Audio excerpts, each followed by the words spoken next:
안녕하세요. 저는 30대 중반 남자입니다. 아내와는 결혼한 지도 벌써 6년이라는 시간이 지났네요. 연애하면서 이 여자가 아니면 내 미래는 상상도 못할 거라 생각을 했습니다. 결혼식장에서 당당히 신랑 입장을 할 때라든지 신혼집 공사가 끝나 처음 둘이서 두 손을 꼭 붙잡고 집 안으로 들어설 때 정말 제 아내와 평생을 행복하게 백년해로 할 것이라는 걸 믿어 의심치 않았어요. 바늘과 실 마냥 어디를 가든 둘이 꼭 붙어 다닐 거라 생각했던 저의 신혼생활은 생각보다 금방 끝나버리게 되었습니다. 맞벌이 부부를 생각하고 결혼을 했는데 결혼 6개월이 지나니 아내가 더는 힘들어서 못하겠다며 회사를 그만두고 전업주부를 하겠다고 나섰습니다.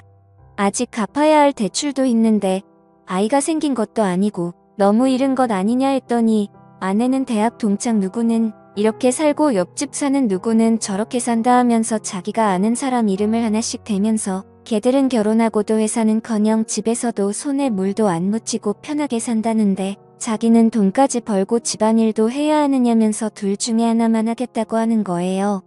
당장 다달이 나가는 대출금 생각을 하니 아내가 하루라도 더 일을 해주는 게 좋겠다는 생각이 들었습니다. 그런데 막상 집안일을 내가 할 테니 회사에 나갔으면 좋겠다고 하니 또 자기 주변 사람들 이름을 대면서 쟤들은 남자 잘 만나서 호의호식하는데 나는 왜 이렇게 살아야 되냐며 짐을 싸서 친정으로 가버리더라고요. 제가 뭘 그렇게 잘못한 건지는 모르겠는데 결국 장모님한테 해명 아닌 해명을 하고 사죄까지 하고 난 뒤에야 아내가 회사를 그만두겠다는 조건으로 다시 집으로 데리고 왔습니다. 그런데 막상 또 아내가 항상 집에 있으니 집안일도 잘 해놓는 것 같고 음식도 여러 가지 종류별로 해주는 게 썩 나쁘지가 않더라고요. 이거 나름대로 좋을 거라 생각했는데 그것도 잠시 아내가 전업주부 생활을 시작한 지 몇 개월이 채 지나지 않아서 매일매일 새로운 반찬은 고사하고 그나마도 따로따로 접시에 담아주던 반찬마저 유리 반찬 통째로 대충 꺼내주는 게 당연해졌습니다. 내가 퇴근하고 들어오면 뭘 그렇게 누구랑 연락하는지 휴대전화기만 밤새 들여다보면서 잠도 저보다 늦게 들고 그러니 당연히 아침에 늦게 일어나게 되고 아침도 더는 차려주지 않더라고요. 간단하게라도 아침을 먹고 나가는 게 든든해서 아침밥을 좀 먹고 싶다고 하니 아내는 내가 내 밥 차려주는 사람이냐면서 성질을 내더라고요. 자기는 아침을 먹으면 온종일 소화가 안 된다면서 먹고 싶으면 내가 차려 먹으라고 화를 내는데 그냥 그 뒤로부터는 출근길에 김밥 한 줄 사서 먹는 게 일상이 되었습니다. 그런데 이제 그때까지는 아무런 생각이 없었는데 아내가 밥 먹으면서도 휴대전화기만 쳐다보고 있고 잘 때도 마치 제가 잠들기만을 기다리는 듯 눈치를 보는 게 자꾸 신경 쓰이더라고요. 특히 제가 아내의 뒤쪽을 지나갈 때면 휴대전화기에 정신이 팔려 있다가도 화들짝 놀라기도 하니까 제가 의심을 하지 않을 수가 없었죠. 경험해보지 않으신 분들은 모를 겁니다. 설마 아내가 저를 두고 다른 사람하고 그것도 모레가 아니라 제가 집에 있는데도 불구하고 대놓고 연락하고 있다고 누가 생각이나 하겠어요. 저도 그랬고 그래서 처음에는 의심만 할 뿐 실질적인 조처를 할 수 없었습니다. 만약 그게 진짜였을 때 받게 될 충격이 어마어마할 테니 조심스러워지는 게 사람 마음이더군요. 하지만 점점 더 아내가 집에서 집안일을 하는 건지 뭘 하는 건지 모르겠을 정도로 집 상태는 엉망이 되고 있었고 아내는 더욱더 의심스러운 행동만 하고 있었습니다. 집에 있는 반찬이라고는 반찬 가게에서 사놓은 마른 반찬이나 저희 어머니나 처가에서 가져온 밑반찬 말고는 다른 걸 구경도 못 해봤는데 생활비 통장을 확인해보면 항상 현금이 인출되어 있고 잔액은 바닥을 치고 있었거든요. 그래서 하루는 아내한테 경고도 할 겸 아내의 반응을 떠볼 겸 해서 생활비 통장이 아니라 신용카드로 바꾸는 게 어떻겠냐고 물어봤습니다. 신용카드로 하면 연말 정산할 때 더 편하기도 하고 적립금 같은 것도 쌓이니까 더 이득이지 않겠냐고 넌지시 한마디 했죠. 그랬더니 아내가 노발대발 정색을 하기 시작하는 겁니다. 저보고 내가 살림을 해봤느냐 어쩌느냐 하면서 자기는 그냥 마트에 가면 되는 거란 푼이라도 아껴보겠다고 시장에 가서 현금으로 결제해가며 깎아서 사는 거라고 그깟 현금 영수증 좀 안 하면 어떠냐고 하면서 자기가 장을 현금으로 싸게 보는 게 더 돈을 아낀다 뭐다 하면서 성질을 내더라고요. 그때 제 의심은 확신이 되었습니다. 그래서 아내 모르게 해서 사람을 붙여봤지요. 아내가 제가 출근한 사이 다른 사람을 만나는 걸 알게 되는 데는 그렇게 오랜 시간이 걸리지도 않았습니다. 이미 그럴 거라 생각을 하고 있었다 보니 아내가 그렇다는 걸 알게 되었는데 그렇게 놀랍지도 않았지요. 오히려 놀라게 된 건 아내가 바람을 피우는 상대가 누군지 듣게 되었을 때 그때 훨씬 많이 놀라게 되었지요. 아내가 제가 출근한 사이 한껏 차려입고 동네에서 꽤 떨어진 곳까지 가서 만난 상대는 다른 사람이 아니고 제 동생 녀석이었습니다. 제 동생은 저보다 4살이 아래지만 아내로서는 아내 본인과 동갑이다 보니 결혼 전부터 저랑은 세대 차이가 난다 뭐라 하면서 동생하고 죽이 잘 맞는 모습을 보여줬었거든요. 그때는 동생이나 아내나 저를 놀리면서 장난을 치는 거로 생각했는데 막상 심부름센터에서 아내가 저 몰래 만나고 있던 사람이 다른 사람이 아니라 제 동생이라는 사실을 알게 되니 피가 거꾸로 솟는 기분이었습니다. 그런데 심부름센터 직원이 덧붙이기를 둘이서 항상 카페에서 만나 1시간 정도 대화를 나누다가 그 다음으로 향하는 곳은 언제나 제 동생이 혼자서 사는 자취방이라는 겁니다. 말인즉슨 두 사람은 마치 누군가가 자기들을 알아보지는 않을까 눈치채고 있는 것처럼 매일같이 밖에서 만나기는 하지만 그 어떤 행각도 부리지 않고 카페에서는 조용히 대화만 나눈다고 하는 거죠. 사람이 집 앞까지 도착하면 마음이 풀리기 마련인데도 두 사람은 그 흔한 손 한 번 잡지 않는다고 하더군요. 그래서 아내가 매일같이 제 동생과 미래를 즐기고 있는 것은 사실이지만 그렇다고 해서 카페에서 매일같이 만나고 있는 것과 동생 집에 들어가는 걸 가지고 증거라고 들이밀기에는 조금 부족한 감이 있다고 하더군요. 제일 좋은 건 블랙박스가 되었든 집에서 녹음하던지 간에 어떻게든 두 사람이 저를 속이고 그러고 있다는 걸 입증할 만한 증거가 필요하다는 겁니다. 아니면 두 사람의 현장을 제가 덮치던가 하는 식으로 말이죠. 그러니까 이 심부름센터 사람도 이런 쪽 일이나 이런 경우는 굉장히 빠삭한 편인 베테랑이었거든요. 여태까지 짬으로 보기에 분명히 이 상황은 제 동생과 아내가 반드시 무언가 있을 거라는 확신이 있는데 괜히 헛다리 짚었다가 자기한테 피해가 갈 수도 있으니까 한 발을 빼는 것처럼 보였습니다. 그리고 나서는 3주를 따라 붙었는데 저렇게 매일같이 만나면서도 아무런 흔적을 남기지 않을 수는 없다고. 거기서부터는 저도 같이 협조해서 잡아내든지 아니면 자기들은 발을 빼겠다고 하더군요. 제가 여태까지 들어간 돈이 얼만데 현장 증거를 나보고 잡으라는 거냐고 따지니 이만 여기까지 하겠다는 겁니다. 이후의 일은 제가 알아서 하라고요. 어디에 돌팔이 같은 놈들한테 엮인 기분도 들고 괜히 다른 센터를 찾아봐야 그 정도로 암수를 피우는 거라면 아무것도 못 잡아낼 수도 있겠구나 하는 생각에 저도 더는 시간 낭비를 하지 않기로 했습니다. 그냥 제가 현장을 직접 덮쳐버리는 게 낫겠다 싶었어요. 회사에 월차를 내고 렌터카를 하나 빌려서 동생이 사는 자취방 앞에 대기하고 있었습니다. 아내는 제가 출근한 줄로만 알고 있을 테니 매일같이 만나고 있다고 하는데 당연히 그날도 둘이 똑같은 패턴으로 카페에서 둘이 만나서 동생 집에 도착을 하겠다는 계산이 서 있었습니다. 차 안에서 숨죽여서 기다리고 있었지만 그 시간이 평소와는 다르게 엄청나게 천천히 가더군요.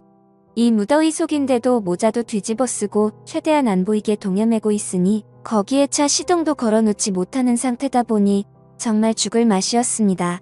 그런데도 심장은 엄청나게 빠르게 뛰고 정말 그 차 안에서 무슨 생각을 했는지 기억도 안 날 정도로 오만 가지 생각이 오고 갔습니다.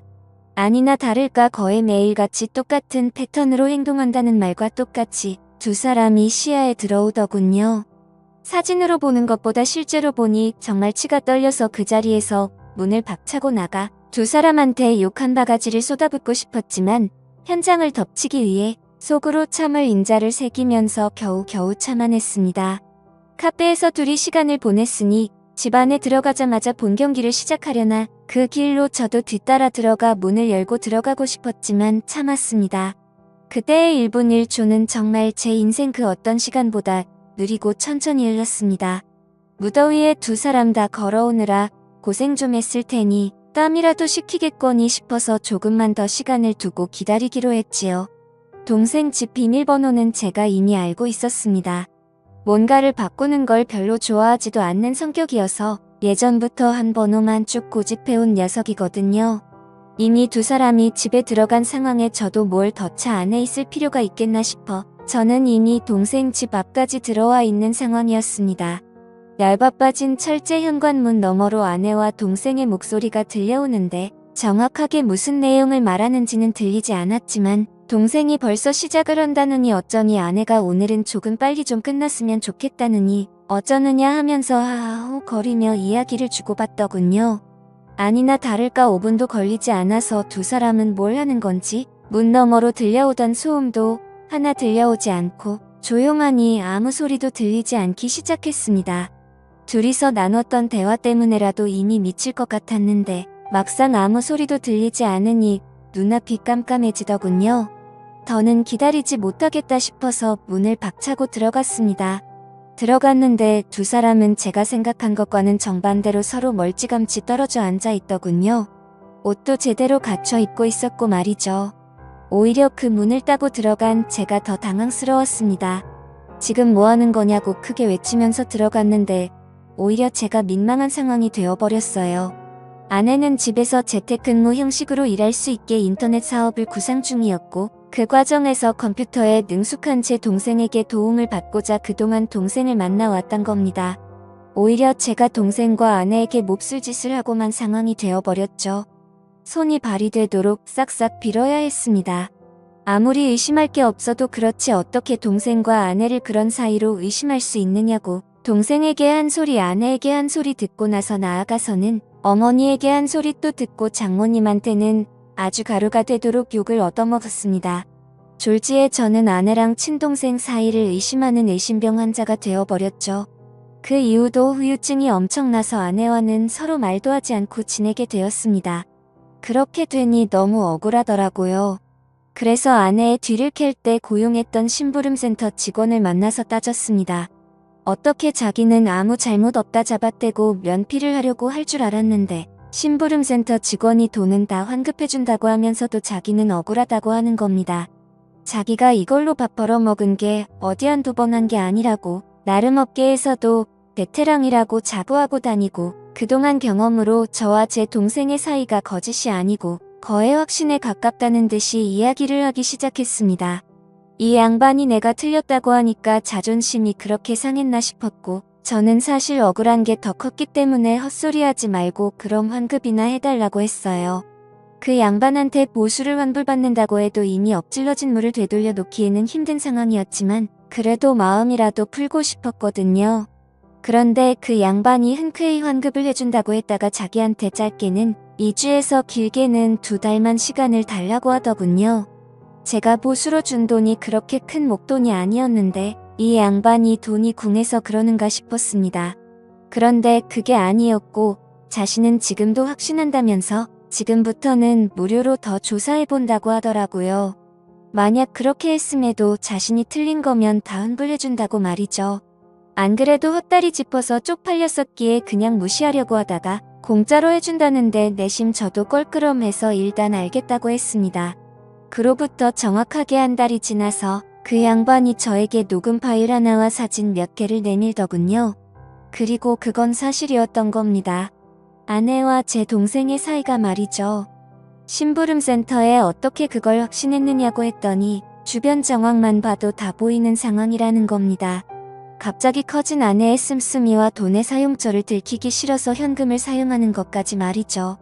제 아내가 동생 집에 들락거리는 건 어떻게든 둘러댈 수가 있지만 돈을 번다고 하는 일인데 오히려 소비만 더 커지고 있으니 뭐가 있어도 있다고 확신을 했다는 거죠. 그리고 두 사람이 사랑의 속삭임을 나누는 정황을 녹음했고 한 달간의 추적 끝에 두 사람이 마음을 놓은 사이 길거리에서 손을 꼭 붙잡고 있는 사진을 찍는 데까지 성공한 겁니다. 보통 그런 식으로 미래를 즐기는 부부들에게는 공식 같은 게 있다고 하더군요. 아무래도 떳떳한 만남이 아니다 보니 데이트 장소가 매번 갔던 곳으로 한정적인 짝이 있기도 하다네요. 그러면 그 짝의 특징이 테이블 같은 곳도 매번 같은 자리를 선호한다는 겁니다. 그 덕분에 둘이서 사랑의 속삭임을 나누는 대화 내용도 녹음을 뜰 수 있었다고 하고요. 환불을 받으려고 했는데 심부름센터에 감사해서 추가 수당까지 지급하고야 말았어요. 아내와 동생을 한 곳에 불렀습니다. 그 둘 앞에 제가 확보한 사진을 들이밀었더니 제 앞으로 달려와서 무릎을 꿇고 속일 생각은 없었다고, 두 사람 다 잠깐 정신이 어떻게 되었었나 보다고 하면서요. 자초지종을 들으니 아내가 처음에는 재택근무로 돈을 벌며 가게의 보탬이 되려고 했던 건 사실이었습니다. 그리고 컴퓨터에 일가견이 있는 제 동생에게 찾아가 도움을 요청한 것도 사실이고요. 저 모르게 시작해서 놀라게 해줄 생각에 저한테는 따로 말을 한 적이 없다고 합니다. 그런데 아무 경력도 없는 여자가 제 동생이 컴퓨터를 아무리 잘한다고 한들 인터넷으로 장사해본 경험도 없는 새파란 핵병아리에 불과한데 초짜 둘이서 머리를 싸매고 있겠다고 해도 돈이 벌릴 리가 만무했던 거죠. 그렇게 둘이서 맨땅에 헤딩하면서 생활비며 용돈이며 끌어다 써서 돈을 날리고 나니 그러는 과정에서 둘이 정분이 나버린 거였어요. 처음에는 그냥 돈이 안 벌리는 상황에 스트레스 해소용으로 시작한 건데 날이 갈수록 그 마음이 커져서 이 지경까지 왔다고요. 그러니까 제가 쳐들어간 그날도 일하고 있던 건 맞지만 일이 끝나면 어떻게 될지 몰랐던 거죠. 그런데 제가 좀 더 참지 못하고 현장을 확실하게 덮치지 못했을 뿐이었던 거였고요. 운도 참 지지리도 없다 생각 들었습니다. 조금만 더 참았으면 그때 이미 발견하는 거였는데 오히려 제가 성급하게 행동을 해서 두 사람한테 알리바이만 만들어준 꼴이 돼버린 겁니다. 그리고 저한테 그렇게 한번 걸렸으니 두 사람은 완전히 마음을 놓았던 거고 그동안 밖에서도 누가 볼까 경계태세로 다니던 두 사람이 마음을 놓고 손을 잡고 돌아다니다가 심부름센터에 꼬리를 잡혔던 거였죠. 세상에 믿을 사람 하나 없습니다. 평생을 약속한 배우자와 저의 하나뿐인 혈육인 동생이 저를 두고 그런 행각을 벌였다고 생각해보세요. 여러분들이라면 어떠실 것 같은가요? 심부름센터 비용하고는 다 동생과 아내에게 뜯어냈고 위자료 청구까지 했습니다. 제 친동생에게까지 합의금을 뜯어내야 하는 게 참 어이가 없는 상황이네요. 두 사람이 얼마나 깊은 사이였건 간에 제정신이면 이렇게 저와 연을 끊고 나서도 둘이서 더 만나는 일은 없을 테지요. 아니 뭐 만나도 상관없습니다. 이젠 제 인생에 더 이상은 없는 전처이기도 하고 아예 처음부터 존재하지 않았던 동생이라고 생각하고 살아가기로 했으니까요. 사연을 읽어주셔서 감사합니다.